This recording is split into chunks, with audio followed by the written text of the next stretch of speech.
ഞാൻ CM ആയി സത്യപ്രതിജ്ഞ ചെയ്യുന്ന ദിവസം സാരി എടുത്ത് ആ ഫ്രണ്ട് റോയിൽ കണ്ണു നിറഞ്ഞുകൊണ്ട് നന്ദി ഉണ്ടാവും. അമ്മയുടെ പ്രസിഡന്റ് ആകുമ്പോഴല്ല, CM അമ്മ വന്നാൽ മതി, കണ്ണു നനച്ചുകൊണ്ട് നന്ദി ഉണ്ടാവും എന്നുള്ള എല്ലാ പ്രതീക്ഷയോടെ ഇപ്പോഴും ഒരു എസ് എന്നുള്ളൊരു ഷർട്ട് ഇട്ടിട്ടാണ് വന്നത്. അത് സൂപ്പർമാൻ അല്ല, അത് ശ്വേത ചേച്ചിയാണ്. ശ്വേത ചേച്ചി ആ സിനിമ കഴിഞ്ഞതിന് ശേഷം എനിക്ക് തോന്നുന്നു കഴിഞ്ഞ ഒരു വർഷത്തിനിടയിൽ അച്ഛൻ പോയതിന് ശേഷം ആയിക്കോട്ടെ പലരും വിളിക്കാറുണ്ട്, പലരും ചിലർ കാണണമെന്ന് പറയാറുണ്ട്. പക്ഷേ എല്ലാ മാസത്തിലും അല്ലെങ്കിൽ 2 ആഴ്ച കൂടുമ്പോൾ ദിലീപേട്ടൻ്റെ ഒരു ഫോൺ വിളി ഉണ്ടാവും. എല്ലാം ഓക്കെ അല്ലേ, നല്ലേ എന്ന് പറഞ്ഞൊരു ഫോൺ വിളി ഉണ്ടാവും. ഈ സിനിമയെക്കുറിച്ച് പറയുമ്പോൾ എനിക്ക് ഏറ്റവും പ്രിയപ്പെട്ട 2 ആൾക്കാരാണ് രാഹുലും നീതുവും. രാഹുലാണ് ഇതിൻ്റെ സംവിധായകൻ, നീതു ഇതിൻ്റെ റൈറ്ററാണ്. കുറേ വർഷങ്ങളായിട്ട് എൻ്റെ കൂടെ ഉള്ള ആൾക്കാരാണ്. നമ്മൾ പല സിനിമകളും ചർച്ച ചെയ്യുകയും എൻ്റെ പല സിനിമകളിലും ഞാൻ ചെയ്യാനിരിക്കുന്ന പല സിനിമകളിൻ്റെ എഴുത്തിലൊക്കെ സഹായിച്ച ആളാണ് നീതു. അപ്പോൾ വർഷങ്ങളായിട്ടുള്ള ബന്ധമാണ്. ഒരു സഹോദരനെ പോലെയാണ് രാഹുലും. നീതു ആയിക്കോട്ടെ ഒരു സഹോദരിയെ പോലെയാണ്. അപ്പോൾ അവരുടെ ആദ്യത്തെ സിനിമ എന്ന് പറയുമ്പോൾ എനിക്ക് വളരെ വളരെ വളരെ പ്രിയപ്പെട്ടതാണ്. ഒപ്പം ഇതിൽ അഭിനയിക്കുന്നത് ഈ മോഷൻ പോസ്റ്റിലൂടെ മനസ്സിലായി കാണുന്നതൊരു ഒരു ഹൊറർ ജോണറിൽ പെടുന്നൊരു സിനിമയാണ്. അപ്പം ഹീറോ ഒന്നുമല്ല, പക്ഷേ ഉർവശി ചേച്ചിയും നവ്യയുടെയും കൂടെ ഒരു ചെറിയ വേഷം ഇതിൽ ചെയ്യുന്നു എന്നുള്ളതാണ് ഇതിലെ പ്രധാന കാര്യം. നവ്യ ആണ് ആക്ച്വലി ഇതിനെ ലീഡ് ചെയ്യുന്നത്. അപ്പോൾ നവ്യയിലേക്ക് വരാം. അതൊക്കെ ഇതൊരു മൊമെൻ്റാണ് എൻ്റെ ജീവിതത്തിൽ.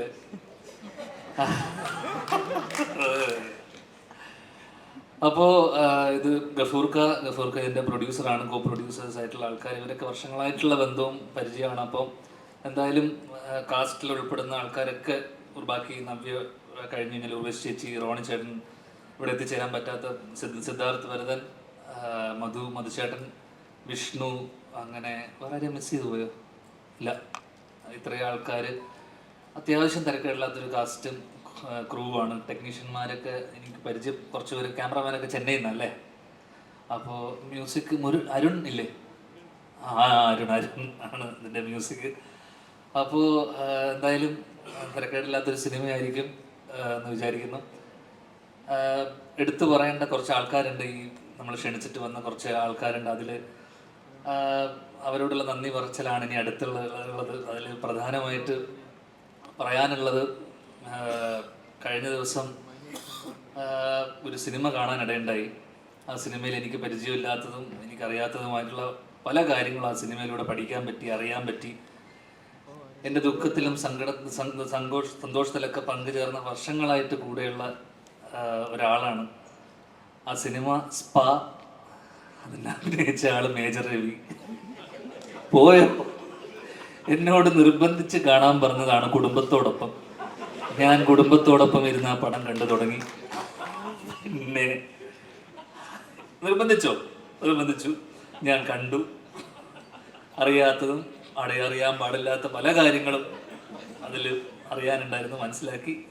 അതിൽ എനിക്ക് കണ്ടതിൽ അടുത്ത കാലത്ത് കഴിഞ്ഞൊരു 10 വർഷത്തിൽ ഏറ്റവും മാസ് ഒരു ഇൻട്രോ അല്ലെങ്കിൽ എൻട്രി ഞാൻ കണ്ടതിൽ, തിയേറ്ററിലായിരുന്നു ഞാൻ ചിലപ്പോൾ എഴുന്നേറ്റ് കൈയടിച്ചു പോയതിന്. ഇവിടെ മൈനേഴ്സിന് ഇതില്ല എന്ന് പറയുമ്പോൾ ഒരു വെടി ശബ്ദത്തോടുകൂടി മേജർ അങ്കിളിൻ്റെ ഒരു എൻട്രി ഉണ്ടായിരുന്നു. അത് ഗംഭീരം എന്നല്ലാതെ എനിക്ക് അതിനപ്പുറം ഇല്ല. നിർബന്ധിച്ച് കാണിപ്പിച്ചുകൊണ്ട് ഞാനിത് പറഞ്ഞേ പറ്റൂ. Thank you for coming. അടുത്തതായിട്ട് പടം കണ്ടല്ലേ? പടം കണ്ടു. ഒരു ഹാപ്പി സന്തോഷമുണ്ട് അവിടെ. ഹാപ്പി എൻഡിങ്, ഒരു സന്തോഷം. പടം കണ്ടു. ശിവൻ പടം കണ്ടു. അടുത്തതായിട്ട് എടുത്തു പറയേണ്ട ഒരാള്, 2019 ഞാനും അജുവും വിശാഖും കൂടെ നിർമ്മിച്ച സിനിമ, ഞാൻ ഡയറക്റ്റ് ചെയ്ത ലവ് ആക്ഷൻ ഡ്രാമ ഇറങ്ങൂല എന്നുള്ളൊരു അവസ്ഥ ഉണ്ടായിരുന്നു. എനിക്ക് തോന്നുന്നു ഒരു 2 ദിവസം മുന്നേ വരെ, തലേ ദിവസം വരെ പ്രശ്നമായിരുന്നു അല്ലേ. അങ്ങനെ ഞങ്ങൾ വൈകുന്നേരങ്ങളിൽ പലപ്പോഴും ഒത്തുകൂടാറുള്ള സമയത്ത് ഞങ്ങൾ വളരെ നന്ദിയോടെ സ്മരിക്കുന്ന ഒരാളാണ് സന്ദീപേട്ടൻ. കാരണം എൻ്റെ പ്രശ്നം പറ്റിയെന്ന് വെച്ച് കഴിഞ്ഞാൽ, ആ പടത്തിലൊരു ആനിമൽ സർട്ടിഫിക്കറ്റ്, ഞങ്ങൾ 2-3 പട്ടികളെ ഷോർട്സ് ഇട്ടപ്പോൾ അതിൽ സർട്ടിഫിക്കറ്റ് വേണമായിരുന്നു ഇതിന് വേണ്ടിയിട്ട്. അത് ഡൽഹിയിൽ പോയിട്ട് വേണം ആ സർട്ടിഫിക്കറ്റ് എടുക്കാൻ. അങ്ങനെ സന്ദീപേട്ടൻ അന്ന് ഇറങ്ങി പുറപ്പെട്ടില്ലായിരുന്നെങ്കിൽ അന്ന് ആ സിനിമ ഇറങ്ങില്ലായിരുന്നു. കാരണം എന്ന് വെച്ച് കഴിഞ്ഞാൽ അന്ന് ഞങ്ങളുടെ കൂടെ മത്സരിച്ച സിനിമകളെന്ന് പറയുന്നത്, ഒന്ന് ലിസ്റ്റിൻ സ്റ്റീഫൻ്റെ ബ്രദേഴ്സ് ഡേ, രാജുവങ്ങളുടെ ഫൈനൽസ്, പിന്നെ അതോടൊപ്പം തന്നെ ആന്റണി ചേട്ടൻ്റെ ലാൽ സാറിൻ്റെ ഇട്ടിമാണ്. സന്ദീപേട്ടന് ലിസ്റ്റിൻ സ്റ്റീഫനോടുള്ള വെറുപ്പ് കൊണ്ടാണെന്ന് തോന്നുന്നു സന്ദീപേട്ടൻ ഇറങ്ങി പുറപ്പെട്ടു. എന്താണെന്ന് അറിയില്ല. സന്ദീപേട്ടൻ ഡൽഹിയിലേക്ക് പോകുന്നു, ഞങ്ങൾക്ക് വേണ്ടി സർട്ടിഫിക്കറ്റ് ഒപ്പിച്ചു തരുന്നു. ഒരേ കമ്മിറ്റിയിലുള്ള ഒരേ അസോസിയേഷനിലെ ആൾക്കാർക്കിടയിലുള്ള എന്തോ പ്രശ്നം കൊണ്ടാവാം സന്ദീപേട്ടൻ ഞങ്ങൾക്ക് വേണ്ടി അത് ചെയ്തു തന്ന സന്ദീപേട്ടനെ ഈ അവസരത്തിൽ ഈ വേളയിൽ വളരെ നന്ദിയോടെ സ്മരിക്കുന്നു. അടുത്തതായിട്ട് എടുത്തു പറയേണ്ട ഒരാള് എന്ന് പറയുന്നത് എൻ്റെ മെൻറ്ററും എൻ്റെ ജീവിതത്തിൽ എൻ്റെ ഏറ്റവും പ്രിയപ്പെട്ട എൻ്റെ സുഹൃത്ത്, എൻ്റെ പാർട്ട്ണർ, എൻ്റെ വഴികാട്ടി നിങ്ങൾ തന്നെ, ഇപ്പോഴത്തെ പവർ ഗ്രൂപ്പിൻ്റെ തലവനുമായ ശ്രീ അജു വർഗീസ്.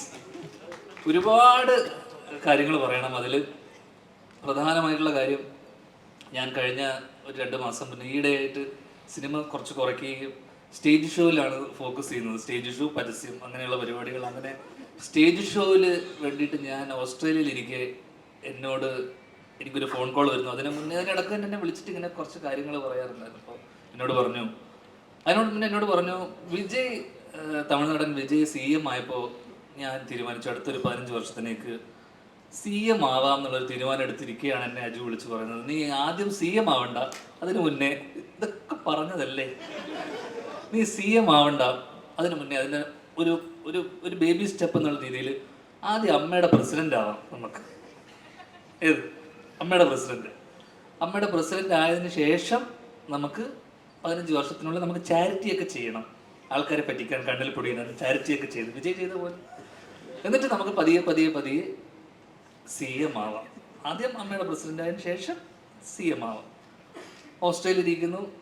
അപ്പോൾ നാട്ടിൽ ഇങ്ങനത്തെ വാർത്തകൾ വരുന്നു, ഞാൻ അമ്മയുടെ ഇതിലേക്ക് വരുന്നു എന്നൊക്കെ. അങ്ങനെ ഇടയ്ക്ക് കുറേ അമ്മമാരും അതിനിടയിലുള്ള അവിടുത്തെ കുറേ ആൾക്കാരൊക്കെ എന്നെ വിളിച്ച് അജു പറഞ്ഞതിൻ്റെ, അജുവിൻ്റെ പവർ ഗ്രൂപ്പുകാരൊക്കെ ചേർന്ന് എന്നെ പ്രസിഡന്റ് ആക്കാനുള്ള വലിയൊരു പോരാട്ടം നടക്കുന്നതിനിടയിൽ ഞാൻ അയർലൻഡിൽ അടുത്ത ലാലേട്ടൻ്റെ ഒരു ഷോവിന് വേണ്ടി നിൽക്കുമ്പോൾ ഞാൻ പിന്നീട് കാണുന്ന വാർത്ത, ഞാൻ ഓൾറെഡി പ്രസിഡന്റ് ആവാൻ സന്നദ്ധത കാണിച്ചു എന്നൊക്കെ പറഞ്ഞുകൊണ്ടുള്ള വാർത്തകൾ വരുന്നു.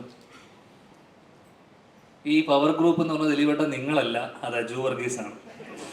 നിങ്ങൾ ഈ പവർ ഗ്രൂപ്പ് അവിടെ ഇരുന്നു, അത് അജു വർഗീസ് ആണെന്നുള്ളത് മനസ്സിലാക്കുക. റോണി ചേട്ടൻ ഇവിടുത്തെ എക്സിക്യൂട്ടീവ് കമ്മിറ്റി ബിനാമി. ഓ, നിങ്ങളുടെ ബിനാമിയാണ്. റോണി ചേട്ടൻ ഇപ്പോഴും ഒരു S എന്നുള്ളൊരു ഷർട്ട് ഇട്ടിട്ടാണ് വന്നത്. അത് സൂപ്പർമാൻ അല്ല, അത് ശ്വേത ചേച്ചിയാണ്. ശ്വേത ചേച്ചി വേറെ ഏതൊക്കെ അക്ഷരമുണ്ട് നിങ്ങൾക്ക്? ഇപ്പോഴും എക്സിക്യൂട്ടീവ് കമ്മിറ്റിയിൽ ഇത്രയും സ്ട്രോങ് ആയിട്ട് നിൽക്കുന്ന ഒരാള് ശ്വേത ചേച്ചിക്ക് ഇത്രയും സപ്പോർട്ട് കാണിച്ചുകൊണ്ട് ഇവിടെ വരെ. അതുകൊണ്ട് പക്ഷെ ഞാൻ പറയാണ്, അപ്പൊ അതിനിടയിൽ പല ചർച്ചകൾക്ക് ഒടുവിൽ അജു എന്നോട് പറഞ്ഞു, എടാ അമ്മയിലേക്ക് നീ വരണ്ട, അത് ഇവിടെ കുറേ പ്രശ്നങ്ങളാണ്. കഴിഞ്ഞ ദിവസം ജനറൽ ബോഡിയിൽ ഞാൻ പോയപ്പോൾ അവിടെ കുറേ പ്രശ്നങ്ങളൊക്കെ ഉണ്ട്. അതിനിടയിൽ പുള്ളിയുടെ ഒരു പ്രസംഗം ഉണ്ടായിരുന്നു അവിടെ. ആ പ്രസംഗത്തിനെ കുറിച്ച് പുള്ളി എൻ്റെ അടുത്ത് വളരെ വാദവരാതെ, എൻ്റെ പ്രസംഗം വളരെ ഗംഭീരമായിരുന്നു എന്ന് പറയുകയും അതിനെക്കുറിച്ച് പലരും അഭിപ്രായം പറഞ്ഞ വോയിസ് നോട്ടുകൾ എനിക്ക് അയക്കുകയും ഈ ജനറൽ ബോഡിയിൽ അദ്ദേഹം സംസാരിച്ച കാര്യങ്ങളെ വളരെ ശക്തമായത് ഇംഗ്ലീഷിലുള്ളൊരു പ്രസംഗമായിരുന്നു. അത് പറ്റിയിട്ടുള്ള വോയിസ് നോട്ടുകൾ എനിക്ക് അയക്കുകയും ചെയ്തുകൊണ്ട് എന്നോട് പറഞ്ഞു, നീ പ്രസിഡന്റ് ആവണ്ട, ഇനി അത് വേണ്ട, CM ആവണ്ട, ഗവർണർ ആവും. ഗവർണറിന് വലിയ പണിയൊന്നുമില്ല. ഇതറിഞ്ഞ ഗവർണർ കഴിഞ്ഞ ദിവസം ഒരു ഇന്റർവ്യൂവിന്റെ ഇല്ല വിവരക്കേടിനെ അറസ്റ്റ് ചെയ്യാനുള്ള വകുപ്പില്ല. ആ വകുപ്പില്ല, ഒരിക്കലും അറസ്റ്റ് ചെയ്യില്ല. നമ്മൾ അറസ്റ്റ് ചെയ്ത് അപ്പം തന്നെ ഇറക്കിക്കൊണ്ടുവരും, ബെയിലിൽ ഇറക്കും. ദിലീപേട്ടൻ നമ്മൾ ഇറക്കും.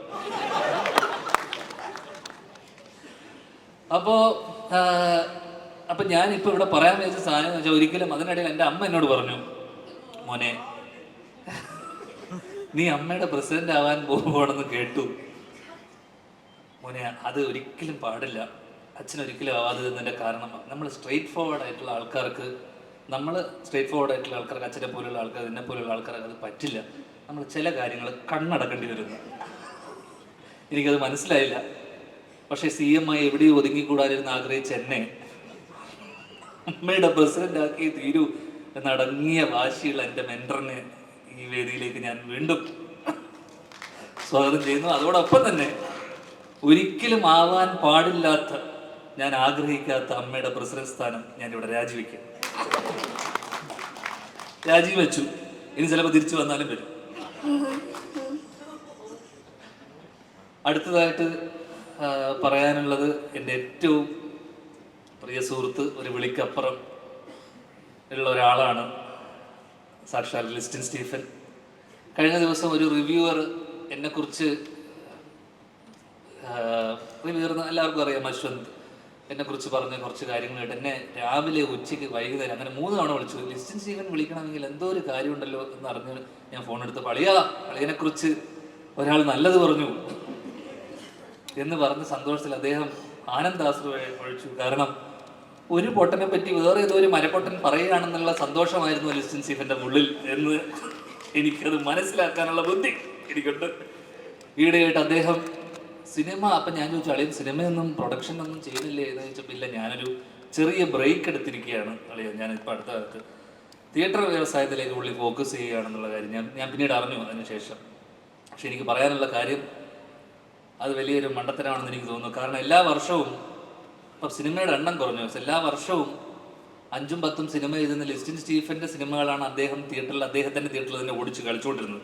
ഇപ്പം സിനിമ ഇല്ലാത്തതുകൊണ്ട് തിയേറ്റർ വ്യവസായത്തിന് ചെറിയ കേടുപാട് പറ്റിയിട്ടുണ്ടെന്ന് പറഞ്ഞു. അതുകൊണ്ട് തന്നെ നിങ്ങൾ വീണ്ടും മകനെ മടങ്ങി വരൂ, പ്രൊഡക്ഷനിലേക്ക് തിരിച്ചു വരൂ, നിങ്ങളുടെ സിനിമകൾ നിങ്ങൾ തന്നെ തിയേറ്ററിലേക്ക് ഓടിക്കൂ എന്നുള്ള അഭ്യർത്ഥനയും കൊണ്ട് ലിസ്റ്റിൻ സ്റ്റീഫനെയും ഈ പരിപാടിയിലേക്ക് സ്വാഗതം ചെയ്യുന്നു. അടുത്തതായിട്ട് last but the not the least എന്ന് പറഞ്ഞ പോലെ 2 പേരുണ്ട്.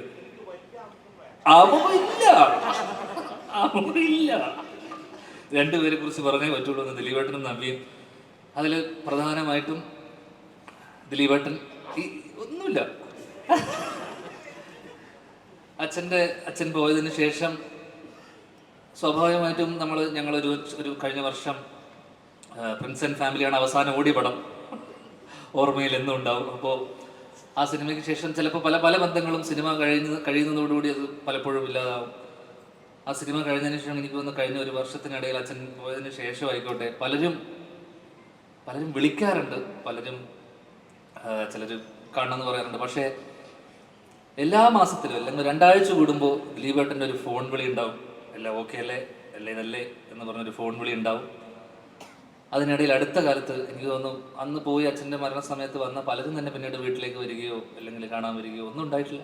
അതിൽ എപ്പോഴും വിളിച്ച് അമ്മ ഓക്കെ അല്ലേ അല്ലെങ്കിൽ നീ ഓക്കെ അല്ലേ എന്ന് വിളിച്ച് ചോദിക്കുന്ന ഒരാളാണ്. അതിലിപ്പോൾ അടുത്ത് എനിക്ക് തോന്നുന്നു കഴിഞ്ഞ 2 ആഴ്ച മുന്നേ വിളിച്ചിട്ട് പറഞ്ഞു ഞാൻ അങ്ങോട്ട് വരുന്നുണ്ടെന്ന് പറഞ്ഞിട്ട് എന്നെ 3-4 തവണ വിളിച്ചു. ഞാൻ ഫോൺ എടുത്തില്ല. എന്നോട് പറഞ്ഞു എനിക്ക് അമ്മയെ ഒന്ന് കാണണം, ചേച്ചിയും കുട്ടി ഞാൻ അങ്ങോട്ട് കാവ്യനെയും കുട്ടി വരുന്നുണ്ട്, നീ അവിടെ ഉണ്ടോ എന്ന് ചോദിച്ചിട്ട്. അപ്പോൾ ഇപ്പോഴും അച്ഛൻ പോയതിന് ശേഷവും അമ്മയെ കാണാൻ വേണ്ടി അദ്ദേഹം വരാനിരുന്നതാണ്. ഞാൻ കാരണം അത് മുടങ്ങിപ്പോയി. അപ്പോൾ ഇപ്പോഴും ആ കരുതലും സ്നേഹവും ഉണ്ട്, അതെപ്പോഴും ഉണ്ടാവണേ എന്നുള്ളൊരു ഇത് മാത്രമേ ഉള്ളൂ. ഒരുപാട് സന്തോഷം. ഇങ്ങോട്ട് ഞാൻ വിളിച്ചപ്പോൾ, ഞാൻ ഇന്നലെയാണ് വിളിച്ചതിന് ഒരുപാട് വിളിച്ചപ്പോൾ തന്നെ ഓടി വന്നതിന് ഒരുപാട് സന്തോഷവും നന്ദി അറിയിച്ചു കൊള്ളുന്നു. ലാസ്റ്റ് വീണ്ടും നവ്യയിലേക്ക് പറയുമ്പോൾ ദൈവം ചില ആഗ്രഹങ്ങൾ അവസാനത്തേക്ക് ചിലപ്പോൾ മാറ്റിവെക്കുന്നു പറഞ്ഞ പോലെ നവ്യ എനിക്ക് തോന്നുന്നു ഞാൻ ഏതോ എൻ്റെ ഇൻ്റർവ്യൂ ജീവിതം തുടങ്ങിയ കാലം മുഴുവൻ തുടങ്ങുന്നത് ആ ഒരു ഇതിലാണ്, നവ്യയോടുള്ള ഇഷ്ടം പറഞ്ഞുകൊണ്ട്. അങ്ങനെ എനിക്ക് തോന്നുന്നു അതിനുശേഷം നവ്യ കല്യാണം കഴിച്ചു. നവ്യക്ക് ഇപ്പോൾ കല്യാണം കഴിക്കാനുള്ള മകനായി എന്നിട്ടാണ് ഞങ്ങൾ അവസാനം ഒരുമിക്കുന്നത്. എന്നാൽ പോലും ഞാൻ പറയുന്നു, ഞാൻ CM ആയി സത്യപ്രതിജ്ഞ ചെയ്യുന്ന ദിവസം സാരി എടുത്ത് ആ ഫ്രണ്ട് റോയിൽ കണ്ണു നിറഞ്ഞുകൊണ്ട് നവ്യ ഉണ്ടാവും. അമ്മയുടെ പ്രസിഡന്റ് ആകുമ്പോഴല്ല, CM ആകുമ്പോൾ വന്നാൽ മതി. കണ്ണു നനച്ചുകൊണ്ട് നവ്യ ഉണ്ടാവുന്നുള്ള എല്ലാ പ്രതീക്ഷയോടെ ഞാൻ നിർത്തുന്നു. നന്ദി, നമസ്കാരം.